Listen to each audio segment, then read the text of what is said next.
By the time anybody hears these words, it will have been almost 2 weeks since the Ukrainian Armed Forces smashed through Russia's border defenses in the Kursk region and began a surprise offensive that has advanced about 17 miles at its deepest point, according to Meduza's estimates.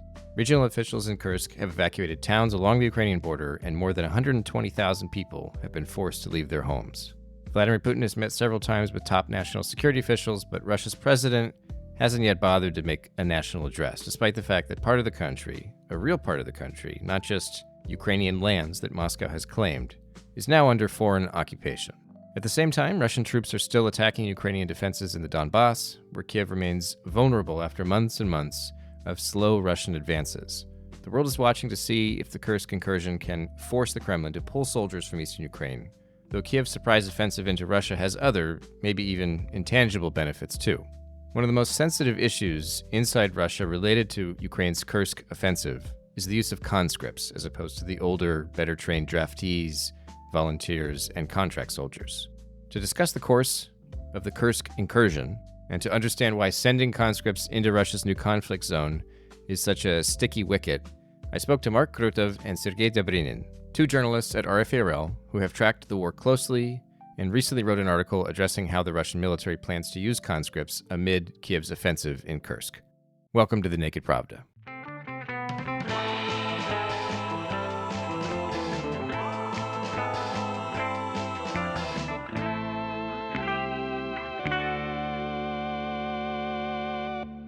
Howdy, folks. I'm your host, Kevin Rothrock, the managing editor of Meduza's English language edition, and it's been a minute since we released a new episode of this podcast, but we're back from summer vacation, and we're jumping right into Russia's biggest news event of the past 2 weeks, Ukraine's armed incursion into the Kursk region. And I'm very happy to bring you a conversation with journalists Mark Krutov and Sergei Dobrinin, whose open-source investigations and reporting on the war in Ukraine, and now in Russia too, are simply excellent.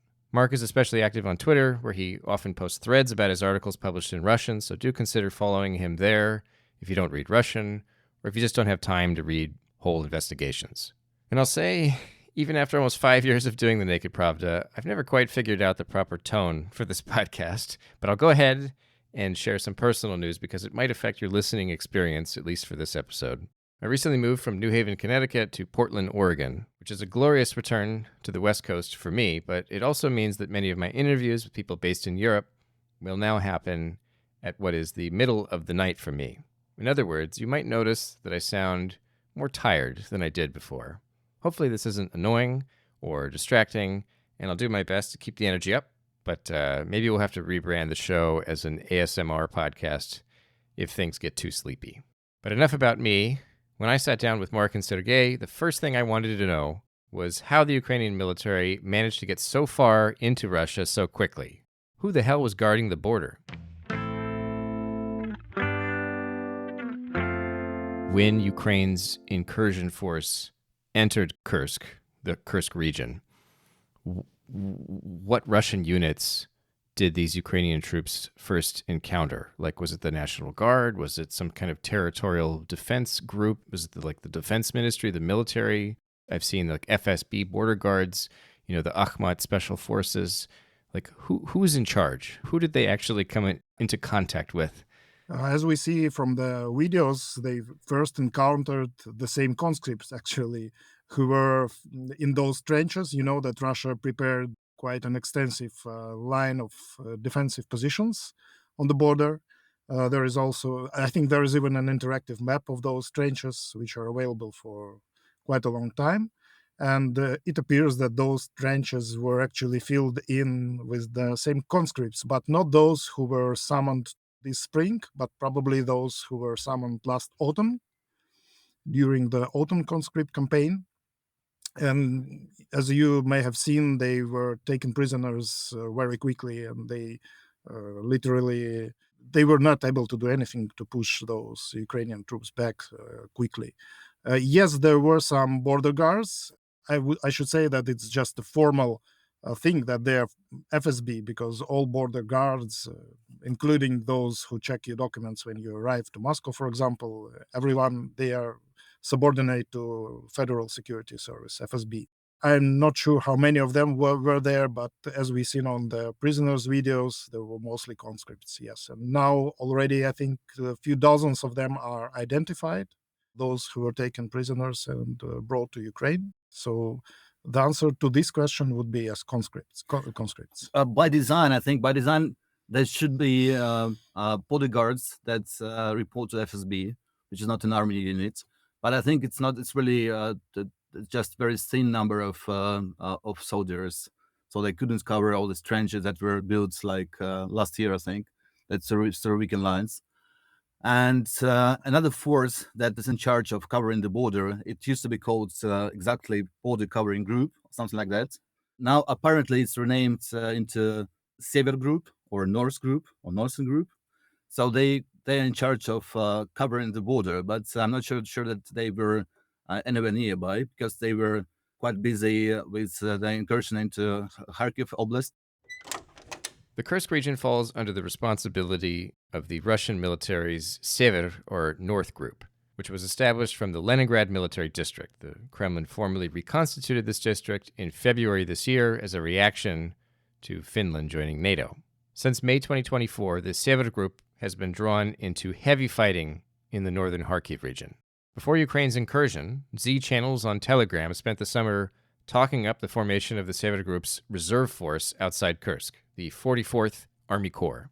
However, it seems that the brigades and the divisions that were supposed to form the core of this operational unit were never actually formed, and some of the new units that did come together were probably sent as reinforcements to the Kharkiv region, where the Sever Group suffered heavy losses. Probably they were mostly situated there.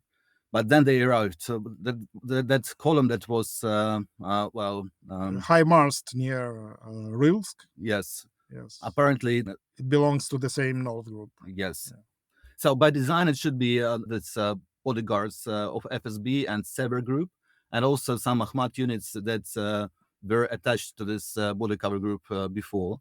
And apparently, in the trenches, there were conscripts that were brought to the border starting from last December, I think, more or less, and some Akhmat soldiers, and maybe just a few guys from bodyguards. And is it clear whose fault it is that this incursion has gotten as deep as it has? Like, is there an obvious fall guy here?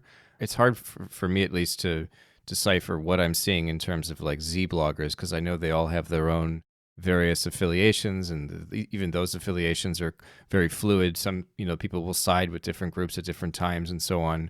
Do you see this playing out as some, like, heads will roll, I assume, down the road? Who's most at fault here in your view? There are two options. The first option is that Russian intelligence was insufficient, and the Ukrainians just were able to do this incursion suddenly. But Russian pro-war channels, Z channels, say that actually everyone was aware that Ukraine is amassing troops in Sumy Oblast, right across the border. And they had intelligence, but the commanders in Moscow, or some high-ranked commanders, didn't pay enough attention to it. Pretty much the same as with Israeli events of 7 October. So if you want to know whose fault is it, of course it's military, and the question is whether they didn't have the intelligence or whether they had it but didn't pay proper attention to it. I like how one of these Z channels put it, that everyone saw that Russian borders are like sacred, and no one would ever dare to cross it. So you don't even really have to care about it. You can put some conscripts on the border and just forget about it. But then, well, all of a sudden it's not sacred for some reason. And actually, Ukrainian forces can cross the border, and everybody is surprised. So maybe another thing which played its role here is that previous to two raids of those volunteer battalions like RDK and Russia Liberty Legion, they crossed the border as well, but all these raids ended quite quickly without any serious consequences. I mean, for Russia, because for Ukraine there were some consequences. And maybe that what just made Russian commanders feeling quite comfortable. Okay, maybe they will try to cross the border again. It will be just yet another funny raid to film some videos, and it will end very quickly. I will not be lying. My first reaction to news from Kursk Oblast was pretty much the same. I thought that this raid is going to be of the same scale as previous ones in Belgorod Oblast. Since Russia's full-scale invasion of Ukraine since February 2022, armed formations of Russian nationals like the Russian Volunteer Corps, the Freedom of Russia Legion, the Siberian Battalion, which fight for Ukraine and get various kinds of logistical support from the Ukrainian military intelligence. On multiple occasions, these groups have raided towns in the Kursk and Belgorod regions, trying to break through Ukraine's border with Russia. And of course, everyone is comparing this situation to the situation with the Kharkiv counteroffensive, which had pretty much the same situation, insufficient number of Russian troops, and very bad local commanders that didn't want to tell their superiors that Ukrainian forces are building up somewhere close by. And then, all of a sudden, the incursion starts and no one is ready for it. So it really looks pretty much like what happened around Balakleia, I think, those places last year. How do the front lines, as they're shaping up now in Kursk, how do they compare to what we've seen in the Donbas, in various parts of occupied Ukraine? Because some of the talk I'm seeing now is, okay, like Ukraine's like their gains have slowed, although I think they're still, gaining territory here and there in small bits, but as we speak at least. But it looks as though their advance will stop sooner or later, and then they're going to, everybody's supposedly digging in right now. Based on what you're seeing and what you know of the terrain, do you expect kind of similar fixed front lines to appear as they have in occupied Ukraine? Are we going to get like this little bubble into the Kursk region that Ukraine will just be able to hold for a while because it's so hard to advance across fixed lines of defense? First of all, yes, the Ukrainian offensive already slowed down significantly, and I'm not expecting it to ramp up suddenly in upcoming days. As for how long Ukraine will be able to hold this salient, it's not clear because it depends on how much forces Russia will use to push them back. And it also depends on how much forces Ukraine can hold there for this operation, because at the same time, the situation on Donbas axis near Pokrovsk remains very hard, if not critical. And maybe there will be some moment when someone in Ukrainian command will say, okay, we achieved our goals, we improved morale, we can now push our forces back. It depends on many factors, how the things will unfold near Pokrovsk. If, for example, if now Russian offensive there will ramp up even more, maybe Ukraine will have to draw back those forces. Mark is referring here to the Russian offensive in the Donbas. According to Meduza's latest monitoring, Russian troops are now near the Pokrovsk metropolitan area and threatening to cut off some of the Ukrainian military's crucial supply lines. If the pace of Russia's advance holds, the battle will reach the city of Pokrovsk itself in the early fall. Without new reserves to reinforce them, the Ukrainian troops defending this area can only hope that the Kursk incursion forces the enemy to redeploy its forces from the Pokrovsk area. But the chances of this happening appear to be slim, despite all that's happened in Kursk. Russia still has combat-ready forces it can move from other relatively calm fronts of the war, Meduza estimates. They will beat or even in Belgorod Oblast, they will aim for that. So it mostly depends on how much all sides can bet on it. Would they double down or not? You also have to take into account the public relations situation for both sides, of course, because Russia really doesn't want to bring troops from Donbas into Kursk region. They do, apparently, little by little, but in significant numbers so far. But instead of it, they have to bring in some conscripts. I don't think they will be an important force on the front lines, but they will probably defend like second line or third line around Kursk. And if they start dying, well, I mean, it's already a scandal of certain size. And so if the scandal is becoming too big, then probably Putin will decide that, okay, now I have to think about, my popularity in Russia, not about military reasons. Then the situation is going to change. And I think Ukraine is also betting on this as well. So it's like equilibrium. And also, it's been 10 days. And despite that, the 10 days is quite a term. We still don't know, and I think Russians don't know either, how exactly many troops, Ukrainian troops, are there. So it's covered with the Ukrainian operational security in this operation was pretty good.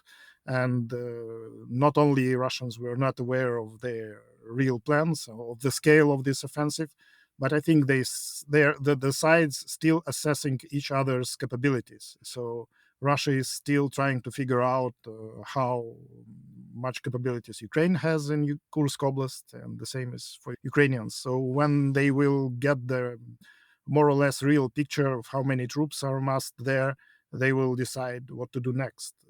But now I think if you ask any Russian commander how many Ukrainian troops are there, no one will be able to tell you exactly. For example, CNN wrote about several thousands, I think. They Yeah. wrote about several thousand who were redeployed from somewhere. Yeah. Yes, but altogether, the numbers vary from 1 or 2,000 to 10 or even 15,000, which Yeah. I think is pretty much unrealistic. Yeah, it was pretty funny in the beginning when Gerasimov, I think, told first that there is 1,000 of Ukrainian troops taking part in this incursion. And next day he said that the number of casualties from Ukraine side is also 1,000. But for some reason, incursion continued. Those conscripts only can be used as a second line or even third line troops to dig those trenches, do some logistics and everything, but they are not absolutely not combat ready. It's they serve in army for 3-4 months. They were in school half a year ago, so they didn't get proper training, and there is no use of them. So probably Russia thinks that it now can at least hold the situation in its current state with those combat-ready troops which they have in Kursk Oblast, and we already see that they use some not conscripts but contract soldiers, but not those redeployed from Donbas, those who were on Russian bases ready. When there was a first wave of mobilization in Russia, a lot of people were mobilized, but not all of them were immediately sent into the combat to Ukraine. A lot of them were lodged near the border, and they were still sitting there. Now it's maybe time to use them.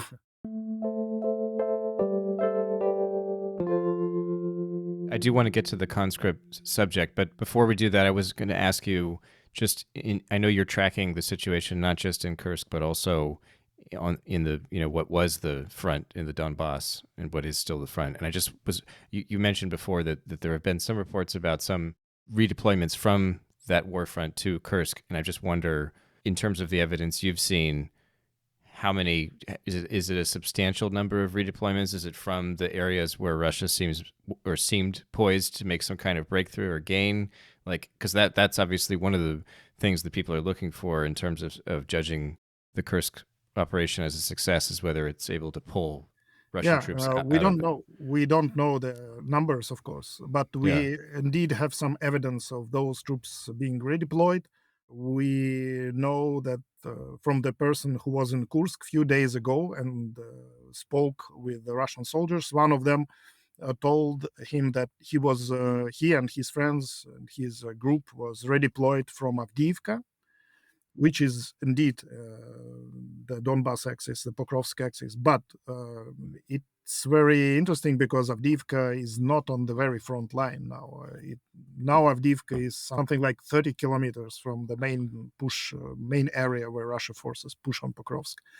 So maybe it means that they first will start gradually to pick up a little amount of troops from those not very front lines in Donbas, like Avdiivka and so on.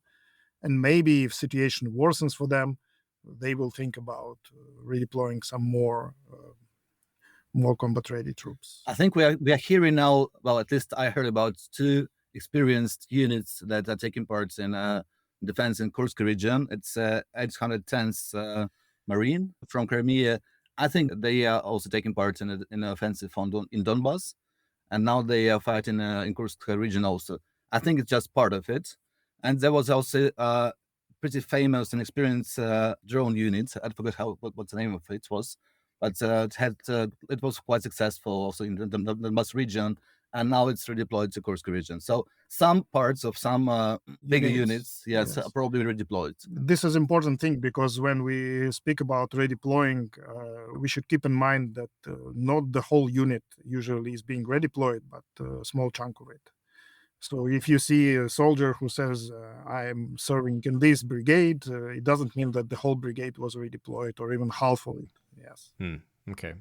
All right. So let's get to the subject of conscripts or srochniki. And I wondered, I was hoping that I could get you guys to explain, sort of for those who don't know, for most foreigners, I assume, the differences between srochniki, kontraktniki, and mobiki, right? The way I usually translate this is conscripts, contract soldiers, and either draftees or mobilized soldiers. But this gets tricky, right? Because in English, or at least for most Americans, I could tell you that conscript and draftee they're interchangeable. And we don't have a draft anymore in the United States, so most people don't even really, they just know, it conjures up ideas of Vietnam or something. That's the last time there was a draft, right? So that's what people think of. So can you explain in the Russian context the difference between these three groups of soldiers? As far as I understand, those are kind of the three main groups. I know there's also like volunteers and Volunteers so on. is also pretty big, I think. So okay, it has to be taken. So let's throw that in the mix then. But basically, Russia has a mandatory military service for everyone, like Israel. And like other countries. Some Baltic states already introduced right. it, and Germany is considering doing the same.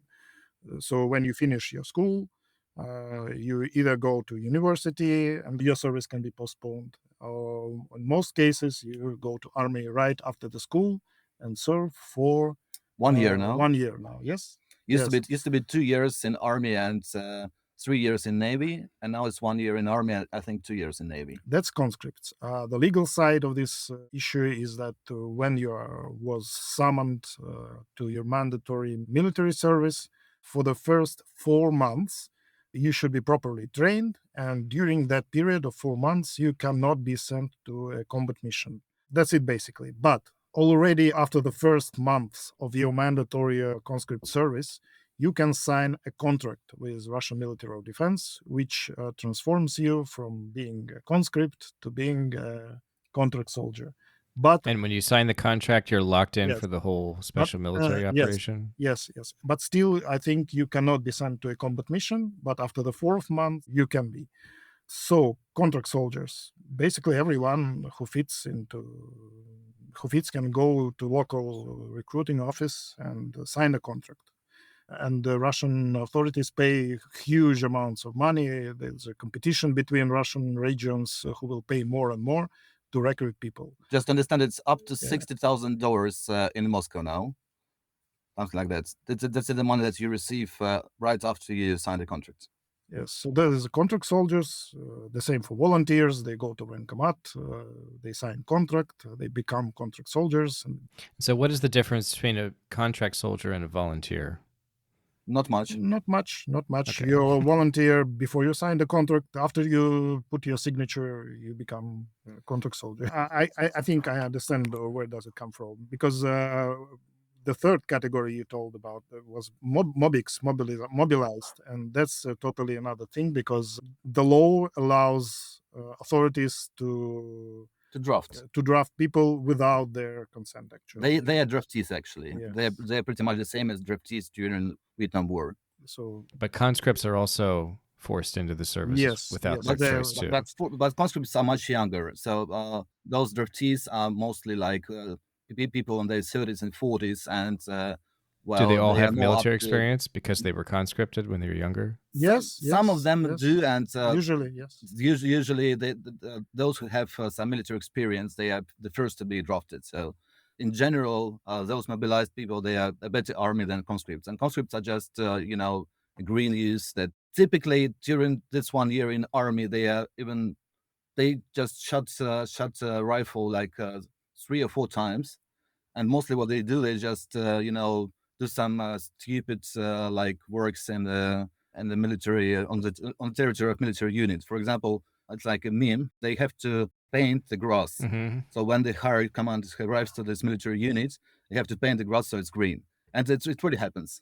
So that's what conscripts mostly do for 1 year. They also sometimes do some work for their commanders, like building their daches Yeah. and so on. Okay. And it's my understanding that there is or was a sort of informal promise, or maybe it's formalized, but it's not Informal, legalized. yes, you're right. Informal, yes, by Putin. From Putin not to use Soldier. conscripts in combat. And yet it's kind of happening. There was incidents of it at the beginning of the war, and then he kind of stopped it, as I understand. Commenting on conscripts and combat in the earliest days of the full-scale invasion, before he announced a partial mobilization, I should add, here's what Putin told the state media in March 2022. I'll let 11 Labs AI voice generation bring this statement to life. Only professional military personnel, officers and contract soldiers are participating in this operation. There are no conscripts, and we do not plan to involve them, and we are not going to. I repeat again, only men who have voluntarily made a very responsible choice in life to defend the motherland are participating in this operation. They are fulfilling this task with honor. It was absolutely informal promise, yes. It's not in the law. So again, what is in the law is that you can send them to Ukraine or to Kursk Oblast, but to the combat areas after 4 months of conscripts. I'm not sure about sending them to Ukraine, actually. But the thing that's now Donbas is not considered in Russian law as a Ukraine anymore. But still, our colleagues from Severiali, from our project, they spoke to some mothers of some conscripts that are being taken now to Kursk region, and they said one of the commanders said that your child is not going to Ukraine; he's staying in Russia, and thus we can use him. Which is not really so, because as Mark said before, they are not allowed by law to be sent to combat zones, which is kind of a murky definition, but still they can't. But the reason that commanders use when they explain to the mothers why they send their kids into Kursk region is that what's the problem? They're staying in Russia. But anyway, there is not much use of them in the combat zone, as we can see. Just dig. Yes, just sit there and quickly give up and become a prisoner of war. Dig trenches, probably, yes. It's what they do during conscript times anyway. Dig and do some other hard work. We know that but now they are picking people from different Russian regions. They bring them to Kursk and Belgorod, and because most of these conscripts still don't fulfill this 4 months condition, they're being kept in the training centers in Kursk and Belgorod and elsewhere. And when they will soon, in September, I think, will fulfill this 4 months condition, they will think, and maybe they will send some of them a little bit closer to what will be the combat zone at that time. Journalists at Vyorska Media have reported that there were more than 100 conscripts at the border when Ukraine's incursion forces crossed into the Kursk region on August 6th. The news outlet managed to speak to some of these soldiers, who said they spent several days in the woods after coming under fire. The conscripts told the journalists that everybody knew that Ukraine was amassing troops near the border and preparing an attack, but Russian military commanders left the conscripts in the area without weapons or even any instructions. At least a few dozen of these men are still unaccounted for, probably taken prisoner by the Ukrainian army. Again, using 11 Labs, here's what one conscript, identified as Alexander, told the reporters. There was just panic. We didn't have combat weapons. Only the squad commander did. It was complete fucking chaos. There were no instructions at all, and then the squad commander, a contract soldier, ordered us to retreat. The exit route was under mortar fire, so we wandered into some godforsaken forest. We came under fire there too, and we scattered. I got a concussion. We lost one of our guys. We were just lying there in the woods for about an hour. While in the forest, he says, Alexander and his comrades ran into some Russian border guards who were also fleeing from the Ukrainian troops. They reached the town of Suja together and were later transferred to the hospital. And I'm sure a lot of listeners, they hear this and they think, okay, well, this is a sensitive political issue. That's why Putin made this informal promise in the first place. That's why he hasn't just flooded, the Donbas with conscripts, is that this is too sensitive. He doesn't want to upset. He didn't flood the Donbas with conscripts, not because this is sensitive, but because there's they're not much use of them. Sure, But right. it's indeed sensitive thing, because when volunteers go to the local recruitment office and want to fight for money to receive those $50,000, $60,000. And no one, as Sergei said, it's usually mature adults, like 30, 40 years old. They do it for money. Sometimes they're single and no one will care about them. They're adult people. But the conscripts are just former kids, yesterday's kids, and they have mothers behind them. They have other relatives behind them who will make a buzz, submit petitions, write open letters, and make a big buzz. It was in the start of the full-scale invasion, as I remember, when there was a case of 600 conscripts being sent to Ukraine. And after that buzz, Russian commanders just had to pull them back. The same we see now, because those people who are standing behind these conscripts can make this buzz. They're absolutely ready to contact the press, the media, even foreign media, and so on. But those volunteers, no one actually cares for them except themselves.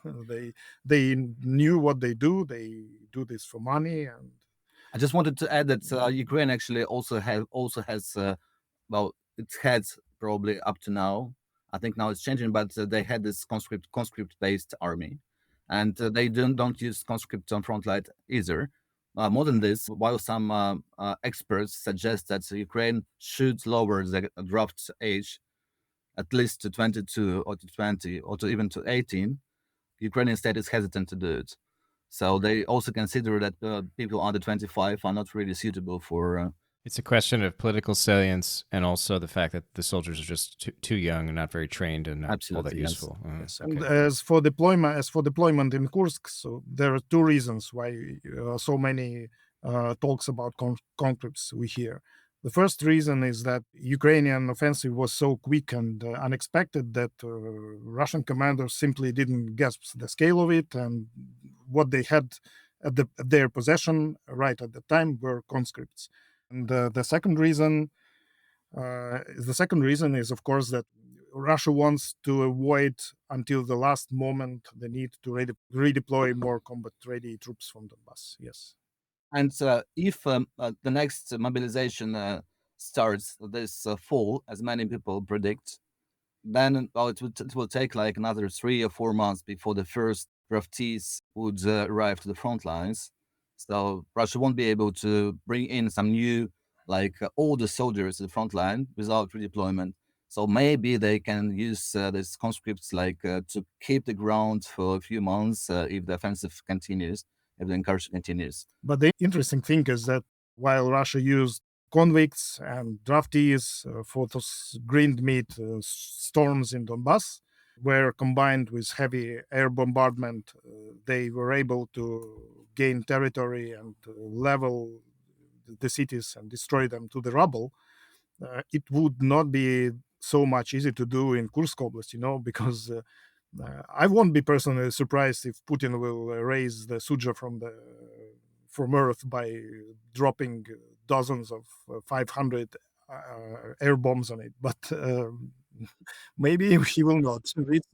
It's not that easy to decide to do that when comparing with Avdiivka or Bakhmut.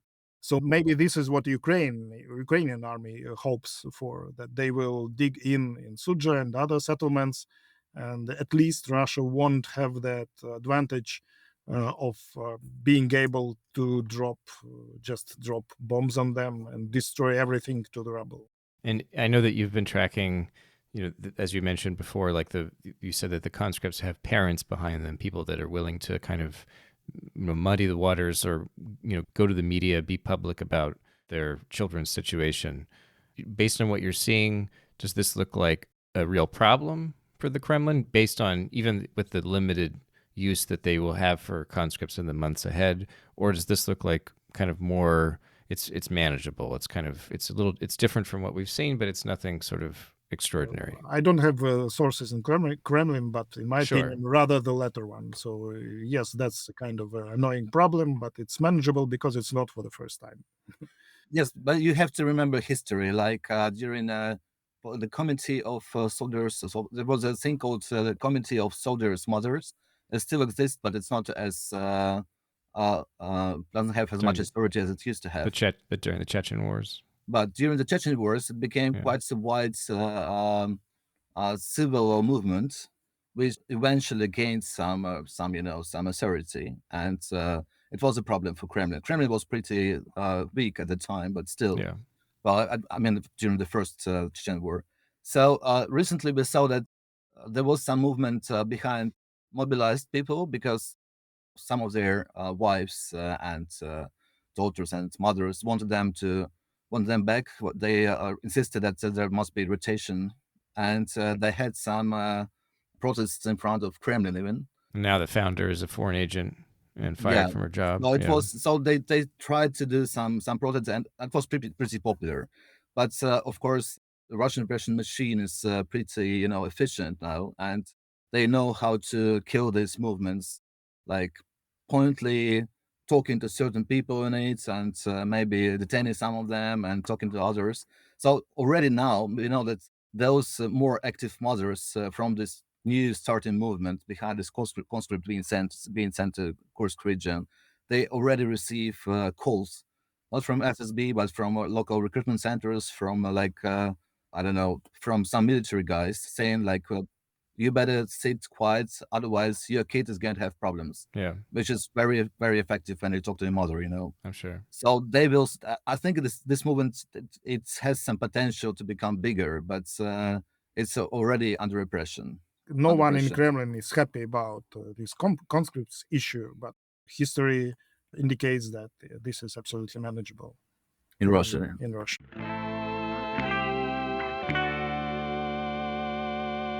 Thanks for tuning in, folks. This has been The Naked Pravda, a podcast from Meduza in English. Remember that undesirable status back in Russia means our entire news outlet now relies on readers and listeners around the world to support our work.